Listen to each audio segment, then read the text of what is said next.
And joining us in studio is Tshepo Khadima, political analyst. Adil Nchabeleng is Transform RSA president. And we have Kenny Kunene, the chairperson of Weekly Expose. Good evening to you, gentlemen, and thanks so much for joining us. I just say this is long overdue, considering the murmurings and concerns that the minister allegedly would want to dip into the PIC's finances to save SOEs. We'll start with you, Khadima. Yeah, we have to bear in mind, why is this important? The Public Investment Corporation is the largest money manager on the continent of Africa, with the assets, as you say, 1.86 trillion rand or 2 trillion rand, as some people are saying. But we also have to bear in mind that PIC does not, out of its own, manage all of that money on its own. There's a substantial amount of money that has got fiduciaries that are acting on its behalf.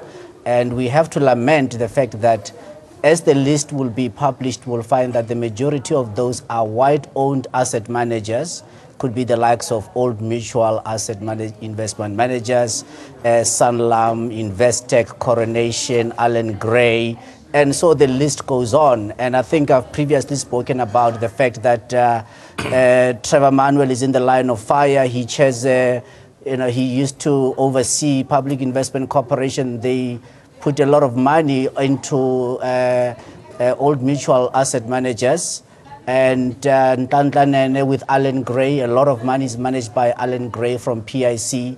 So that is the one thing that it will reveal. And of course, we also have to bear in mind as to, well, is that actually an optimal return? But very important, Cindy, is that all of these asset managers I'm talking about, which will generally be white asset managers, they have two things. First is that they've got a prescription where up to 25% of their funds under management or assets under management can be invested offshore. And I'm saying that is the biggest drawback, and most certainly I think that's where the biggest loss is accounted for, because that 25% of all funds under management, including PIC's money, which would be on as a fiduciary, is never accounted for. The next thing is that in terms of the rules of the funds, there is 2% of discretionary investment. So these asset managers who are white, they never, for that 2% of discretionary investment, ever account or actually invest it responsibly to advance radical economic transformation projects or transactions of that nature. So that's really where we have to pay attention. Over and above that, PIC out of its own, 10% of the 1.86 trillion or the 2 trillion, we have to bear in mind that they've got the mandate, a prescription of 10% is offshore, 5% within the continent of Africa, and 5% outside. So when you look at the returns, you have to ask many questions. So if anything, we should welcome that the full disclosure of this, not only for the purpose of trying to find out, well, who's the beneficiary, but also asking the hard questions. Are we having value for money on that investment? And why is our economy not growing at the rate that it should grow, taking into account that also somewhere between 6% or 11%, depending on who you talk to, of PIC's funds under management are invested directly in the JSE. And we have seen in recent days and recent years a docile, timid PIC, which is no longer an activist shareholder that it used to be during the time of Brian Molefe, whose main achievement, transformation at Sasol, had never had a black director rather, and Imogen Mkhize was appointed director of Sasol because of the activism of a shareholder such as PIC. Yeah, and Kenny, you're sitting there, and this is something you publish in the weekly expose, with regards to, number one, the forensic reports that had been conducted previously and whether due process was followed in advertising, etc. Moreover than that, what is likely beyond where the money is spent and value for money is going on in the PIC according to your investigation?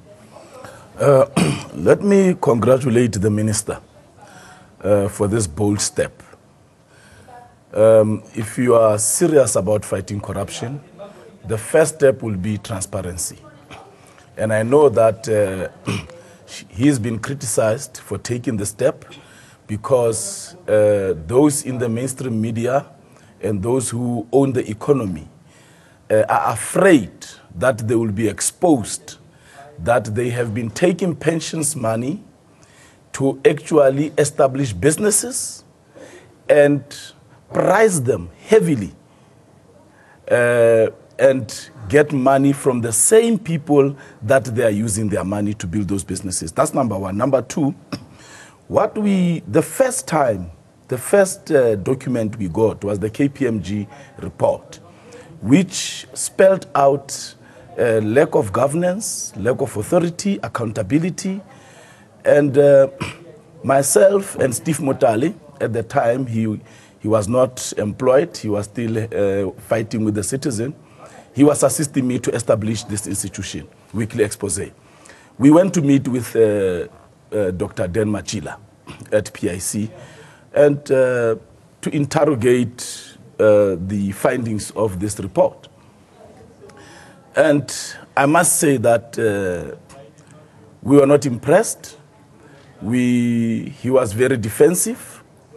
The report, he did not deny some of the things that the report highlighted, but he tried to justify them. Number one, when the report was commissioned by Pravin Gordhan, and according to Dan Machila, Pravin Gordhan commissioned that report without following procurement procedures. In fact, according to Machila, Pravin Gordhan instructed Vuyo Jack and a certain Sehola, who were board members at the time, and the wife of Sehola, from what he said, worked at KPMG at the time. Pravin instructed them that the KPMG must commission this report. He himself told us that he did not recognize that report, and that is why he did not implement the recommendations of the report. And we asked him as to who paid for the report. And he said he fought the payment, however, and we said, how do you account for it? He said it will be accounted for as wasteful expenditure. And then we said to him, which means you have failed in your fiduciary duties to protect the funds of PIC. However, we had a very long conversation. But subsequent to that, we had other information that came our way about the corruption that was happening at PIC, at the watch, and at the leadership of Dan Machila. The main one being the one of the Mozambican deal, whereby he actually kicked out a young man, an Indian boy, Mirza, who introduced the deal to PIC, and then ended up having a relationship with the owner of SNS oil refinery in Mozambique, which, according to the information that we have, and the journalists that decided to contact us from Mozambique, is not operational. And we sent questions to Mr. Machila based on the information that we had. He responded until at a point when we indicated to him that the person that he has been doing business with, I'm just finishing, has just been arrested for money laundering, currency manipulation, tax fraud, and so on in Mozambique. And by the way, we presented him with a press statement from the authorities in Mozambique. So there's big corruption happening there. But sorry to interrupt you, but can this corruption be squarely laid on the leadership of Dr.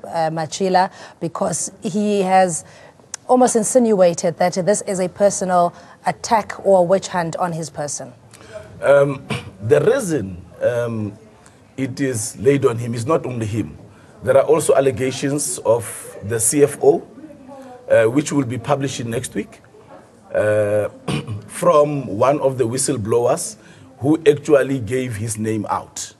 But also the board, the way the board was structured, the previous ministers from Trevor, Pravin, and Nene. In fact, Machila said to us, to myself and Mr. Motale, that Pravin controlled Nene when he left. Nene executed the instructions of Pravin. And he, Machila, refused to listen to Nene, because he knew that those instructions came from Pravin. And Machila told us of how corrupt Pravin was and how he refused to be part of that corruption. Yeah, but I mean, this is only, for me, it seems, at the tip of the iceberg, because in the IFMS report and the involvement of Treasury and allowing certain companies, the Big Four auditors, to have tentacles in all government structures, even cascading down to municipal level, it's very concerning. And yet the impression that you are given, or the narrative, is that the PIC is being manipulated by the minister for personal interests or political gain. In terms of, look, one of the beautiful things that is actually emerging in South Africa is there is now a different dialogue, one of accountability, one of transparency, one of fairness, and one of taking responsibility when people are appointed into positions. It is a trend that is actually going to now start dominating government and business within the government sphere. We have a minister who has now issued out publicly a letter which is directed to a deputy minister who acts as a chairperson of a PIC board right now. Within that chairperson, he says to him that it has come to my attention that there are certain issues that needs to be aired out publicly and get to be known. One, with regards to the PIC itself, the Public Investment Corporation, which manages funds as well as monies and pensions on behalf of workers. And some of the workers, by the way, are already on retirement, which is government and public workers. So he says, I want to know what has transpired in the last 2 to 3 years within the PIC as a corporation. Who has been benefiting? Who has been given funding? How has this funding been dispersed? On what criteria and everything? If you were to look at the particular letter, we have to first start by saying we congratulate Minister Gigaba, one, of being bold. And the second thing is we want to say that the step cannot just end by saying we want to know, is he has to now start giving us specifications as to when and what would be expecting out of that particular report. If they can start revealing as to who are the South African PIC beneficiaries, people who have been enjoying a lot of money coming out of the PIC, being funded, being given all sorts of financial help, and as to which are the consortiums and the politically connected individuals that have actually been benefiting out of this particular process of actually riding the PIC gravy train right up to the point that we are in. There is a lot of complaints that PIC has not been funding people. There's a lot of complaints that have come to us as Transformer SA that says that PIC has been stealing deals from people. If you take a proposal to PIC today, the likelihood of that proposal succeeding and you being funded on that particular proposal is slim, because internally within PIC, there are committees that controls decision making, and within that committees they have influential people who will take that particular proposal and go and counter you in the particular market. So this is a bold step. We want to know as South Africans, and we want to see transformation happening, and as a result there must be an opening of accounts. Yes, I'm not taking away the significance of the minister's intervention in venting out what's been going on at the PIC, but the issue is we've seen executives get away with impunity where there hadn't been any punishment or convictions for that matter. So what will this particular forensic do with its outcome? Well, I think the very nature of it, or what should be expected out of it, is to make a finding of fact as to who is implicit and who has had a dereliction of duty that can therefore be charged. But I would expect that I think if there are any charges, particularly on where there is a clear case of misappropriation of funds, that there should be prosecution. And in fact, if anything, the minister will then, or even the PIC board, will be duty bound to do so. Well, obviously, I mean, one would have expected that the board should have, on its own accord, in reviewing its processes, and particularly with the new chairperson in place, have had to initiate this process. But we congratulate Minister Malusi Gigaba. I think it's a bold step, and I've said it before that he must stop accounting for the luggage he didn't pack. And this is certainly that of ensuring that he can be able to know what is in that luggage. Now, what Mr. Kunene is mentioning here, for example, the SNS refinery, I think that has been in the public domain for a while. What is astonishing for me is that in this world of technology, Mr. Machila has just simply not taken a video footage from his cell phone of the plant that he invested, we made to understand, almost R1 billion into. That, now, if you look at $83 million that has been invested in such a plant, I'm sure you could have taken a picture or two of what exactly he invested in. So is that a tip of an iceberg? Now, if we look at it, for example, there are other transactions that are more contentious. The investment in Distel, Johan Rupert's Distel, again, there as to who are the ultimate beneficiaries in that BEE transaction, which we are made to understand that PIC bankrolled that, and the decision that led to that. And also in other instances, I would hope that this inquiry will, I mean, I look at their capital structure. No one funder would take 100% exposure on any transaction.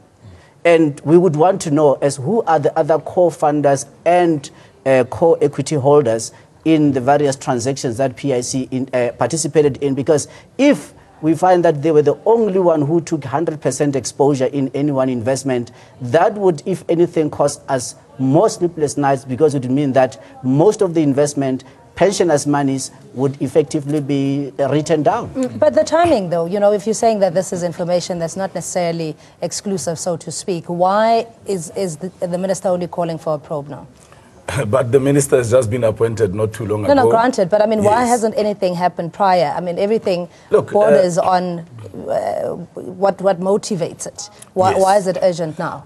I think the minister, having realized, if you look at his letter, he also says the forensic investigation must take cognizance of what is in the public domain. And I think it is because of allegations of corruption, also Dan Machila getting a lot of coverage from one media group, which you then question what is their interest.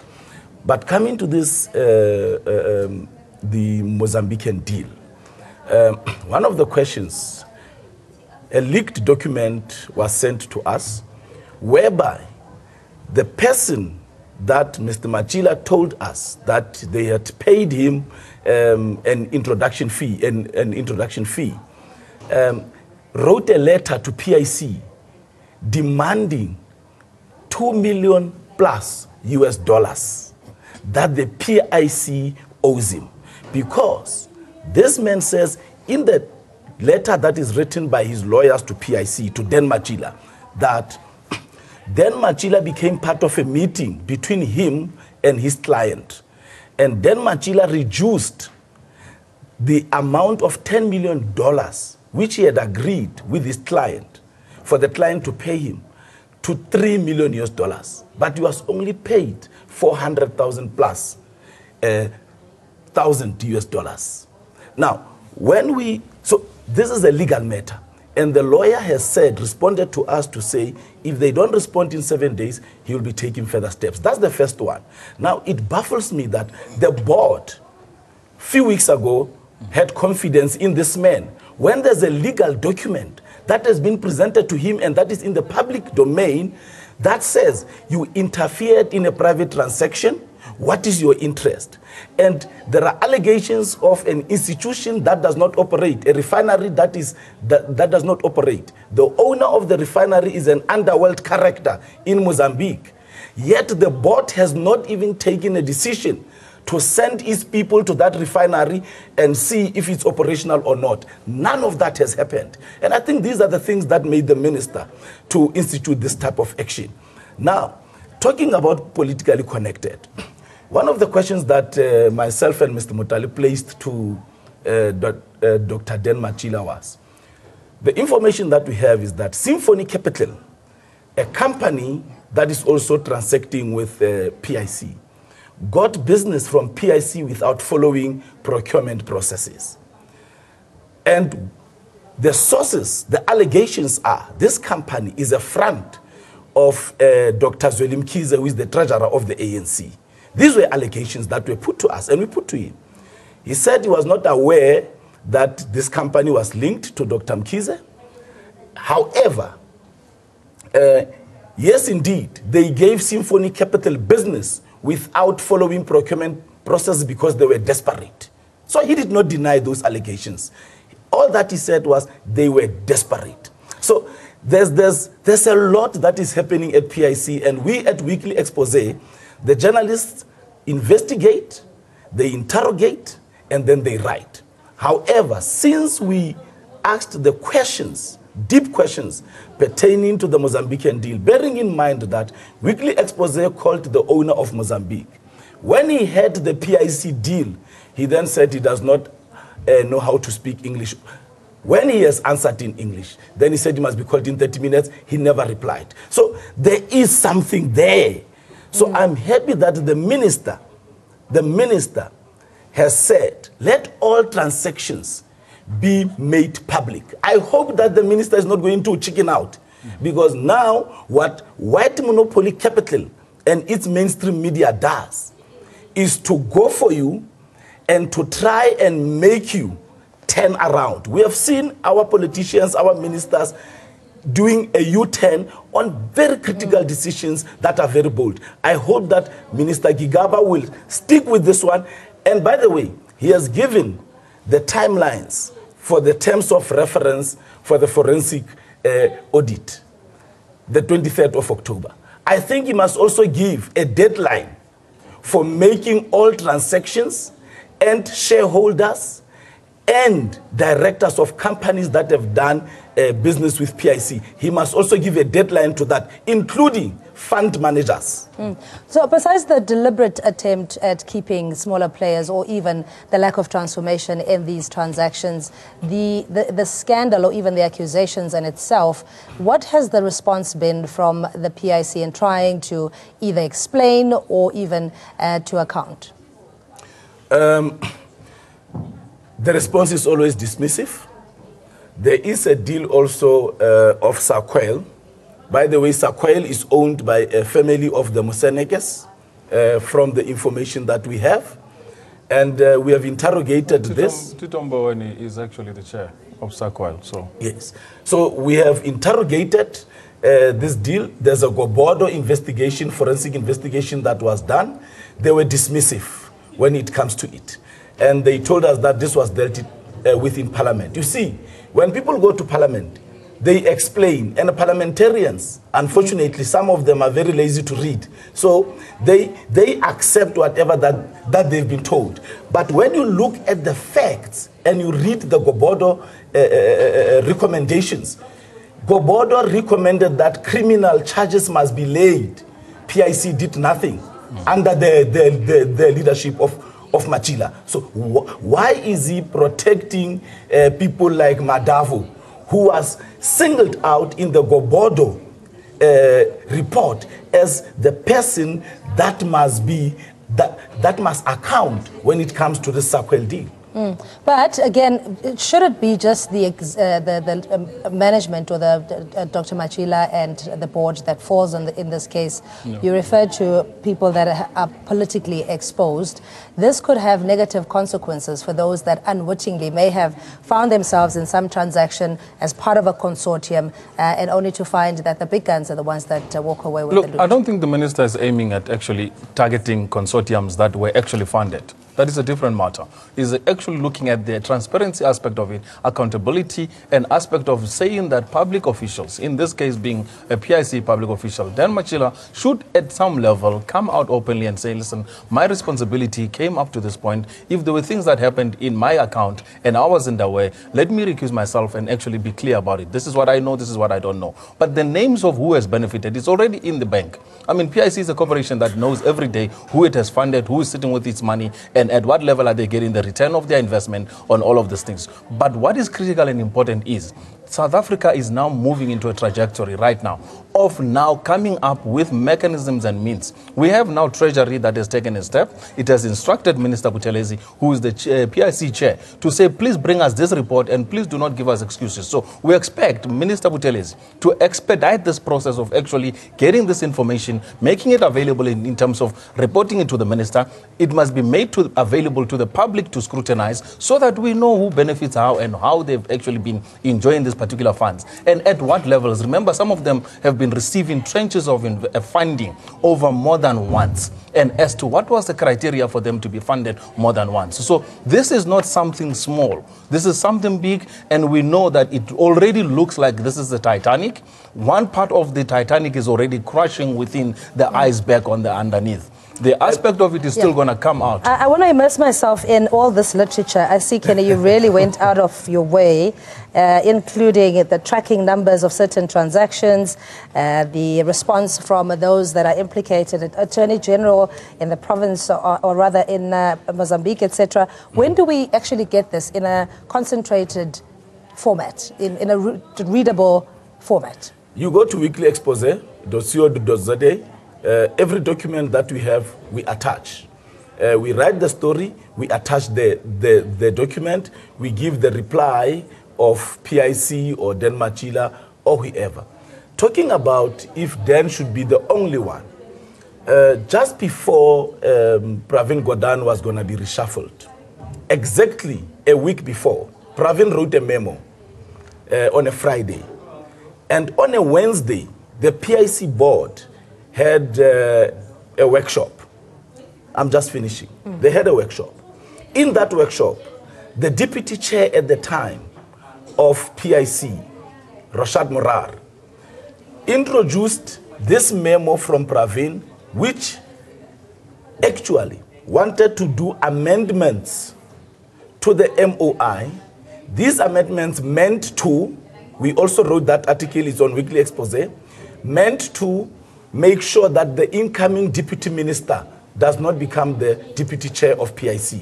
Number two, it sought to extend the term of the board members because their term was ending.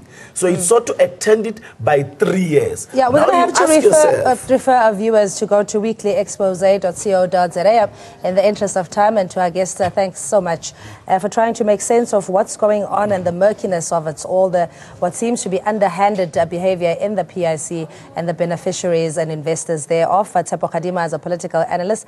Adil Nchabeleng is president of Transform RSA, and Kenny Gunene is the chairman of Weekly Expose. So let us know, and we'll continue the debate on social media. For now, though, quick break. We'll see you shortly. Okay.